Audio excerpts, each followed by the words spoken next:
Hi, hello. Hi, hello. So today is day two. Today is the day two of our changing my voice and my pronunciation with improving my English. Day two, and today is 6th of June 2026. Now we have arrived on the fifth lesson, which is spirituality at workplace, and we are going to do another lesson today, which is solving the problem matrix. So before starting, let's take a recap. We have done yoga of communication, the paralysis by analysis syndrome, do all problems have quick fix solutions, and why don't I make the right decisions in life. And now we are going to do the fifth chapter, which is spirituality at workplace. Now we will start, or I will start my practice, and you can also start your practice with myself. So let's do it. Spirituality at workplace. Spirituality at workplace essentially means working in the right spirit. For many, workplace is like a war zone where one is fighting many internal and external battles. Colleagues are divided into friends and enemies, changing parties almost randomly. It seems that war strategies are scheming in every mind from the clerk to the boss, with an aim to pin you down. However, sometimes the war is totally internal, with you trying to push yourself to perform. In such an atmosphere, what should a tired, untrained warrior do to be peaceful, yet make a fulfilling and meaningful contribution at work? Imagine your workplace as an external projection of what is virtually being simulated on the screen of your mind. By reprogramming the visuals in the gaming environment of your mind, you will find your workplace changing from a simulated war field of conflict and hatred to a creative art gallery where each one is exhibiting his talent for the benefit of others and of the organization. Here are some reprogramming tips that will help you achieve that objective by changing the way you perceive multiple internal and external battles, challenges in a workplace. External battles, the first one is competition. Competition, when directed towards the self, is like a shaving blade that neatly removes the stubbles of laziness and brings forth your best appearance and performance. But when competition is directed towards others, it is like offering them a cactus plant. It first hurts you and then hurts them. Second, comparison. Comparison is a systematic way of asserting your uniqueness and gifting yourself with mystery. The mother of innovation is uniqueness in thinking.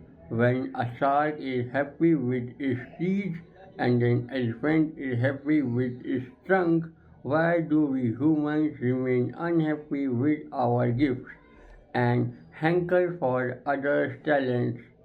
Being grateful for our individuality can reduce the self-destruction habit of comparison. Third, peer pressure.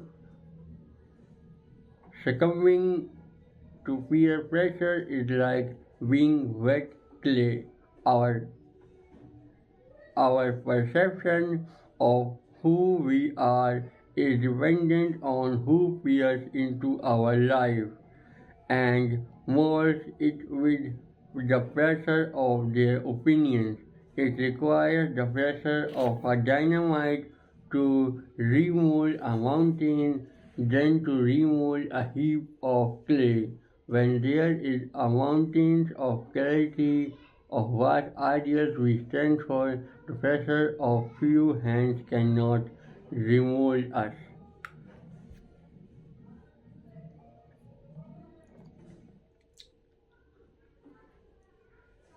Relationships. Success at work depends on success in relationships. Success in relationships depends on successful attitudes. Successful attitudes depend on our expectations. Failures in relationships happen due to failures in others. Meeting our expectations. When we expect others to direct their energy towards meeting our expectations, such self-centric relationships fail the rest of time. Appreciation. Spending quality time daily in genuinely appreciating the contribution and qualities of people who matter to you is a foolproof way of ensuring a happy working environment. Empty flattery soaks the mind and ego with genuine appreciation touches the heart. Flattery engages only the tongue while appreciation employs the eyes to observe, the ears to listen, the intelligence to analyze, and the words come from the heart. The fruit of flattery, when eaten, merely intoxicates and weakens mind and soul. The fruit of appreciation, when eaten, nourishes, strengthens, and encourages. Now, internal battles. Procrastination. Procrastination is the funeral in which you burn your chances of success. Procrastination is nothing but electrocuting opportunities to grow. The knowledge of consequence is the enemy of procrastination. Embrace this friend tightly. Motivation. When what we want to do is what we have to do, then motivation is a self-generated enzyme. But what we have to do is what others want us to do, then motivation is an injected steroid. Discover your life and motivation will discover you. Concentration. A mind that is focused on many things is focused on nothing. The success of a lion on a chase is not so much its speed, but its focus on one deer at a time. Concentration is byproduct of active patience with a problem. Now last is stability. Equanimity in the midst of success and failure is the father of stability. Pride in success is an orphan and depression in failure is beggar. Understanding that your talent is just one ingredient in the meal of success keeps one humble, and understanding that the pain of failure is merely discomfort that a diamond undergoes when polished keeps one hopeful.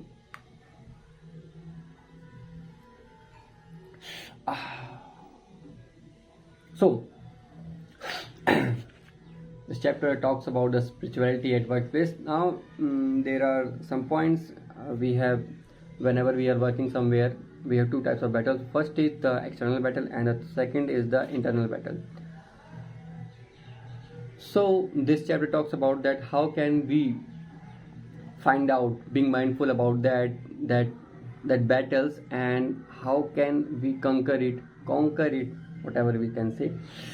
So the first point of our external battle is the competition.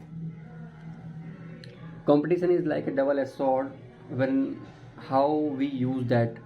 If we use that to to show someone far more superior than us, and to show someone less superior, whatever you can say, then this type of competition, when we judge ourselves on the base of others, then this will not help us in growth. But when we have a healthy competition, that we are friends, but we are colleagues, we are friends, and we are doing a healthy competition, that who makes the more sales, I'm taking this example, and who sells the most product, wherever we can take example, then this type of competition grows you and your colleague also. So the first is competition, we have to use it very wisely.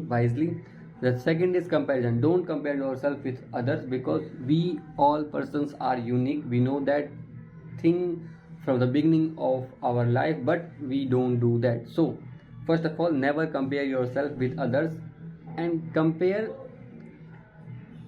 the uh, the property of comparison is that we compare someone with ourselves on the basis of one thing. But how can we compare someone with us, or how can we compare two people? Because if they are brothers, then also they are not same, because they have different parenting. The younger brother gets different parenting, the older brother gets different parenting. So we can't compare two persons, because they are never same. They have different thinking, they have different experiences, they have different mindsets. So never compare. And the third is peer pressure. Whenever you are doing work and you are under the pressure of someone that you have to do it, you have to done it, then this will not work. Whenever you are in your workplace and doing these kinds of things, please don't do that. The second last is relationships. If you don't have a successful relationship, means that not about your girlfriend, not about your wife, yeah, it's about your wife. But if you don't have a successful relationship with your friends, with your family, and with your favorite one, so if you don't have that kind of relationship which is successful, what this successful relationship means is that you are comfortable with them, then you can tell them everything, and they understands everything about you, and they don't judge you about on that part that you are doing. So these kind of relationship helps in the growth of you, and they also grow with you. So relationship matters. The last is appreciation. There are two kinds of appreciation. The first one is when you genuinely appreciate someone for their work, and the second is the flattery, when which our most of colleagues do, when do with their bosses. They just appreciate them whatever they do. So these kinds of flattery doesn't work, okay. And these are the external battles which helps and which also declines our growth. And the second is the internal battles. The first one is procrastination. Man, leave it. Procrastination, you all know what is a procrastination. So leave that thing. Don't think about the future which is not happened yet. Think about the present. Second is motivation. Motivation is a myth. I always say that motivation is a myth. If you are doing something and you don't like it, you need motivation. And whenever you need motivation which is coming from not yourself, not within yourself, coming from outside source, then it's a poison. It will corrupt you. So never take motivation if there is no motivation in yourself to do anything. If someone motivates you, do IAS, do IPS, do these exams, do this, do that, then no, this is not going to work. And the second last is concentration. Concentration is most important, we all know that. Last is stability. Yeah, basic बातें हैं यार. So it's easy to make your work zone a no war zone by implementing some do's and don'ts. Let's read it. Compete with yourself, not others. Competition will self-improve in performance and causes no hurt one either. Further, comparing yourself with others undermines your uniqueness. Gratitude for our individuality can reduce the self-destructive habit of comparison. Peer pressures can be eased by having clarity of belief. Nurture relationships. Success in relationship is inversely proportional to expectations. Self-centric relationships fail to the test of time. Appreciating contributions of significant others goes a long way in creating a loving work environment. Unlike flattery, appreciation requires skills and comes from the heart. Our eternal battles are against procrastination that burns our chances of success. Motivation that comes when aligned with desires, concentrating on one problem at a time, and maintaining stability in success as well as failure with humility and hope. So this is a summary of our chapter. Now the next chapter we have is solving the problem matrix. So let's read it and finish it. Hami, आ रहा हूँ. So we will do it next day. Bye bye.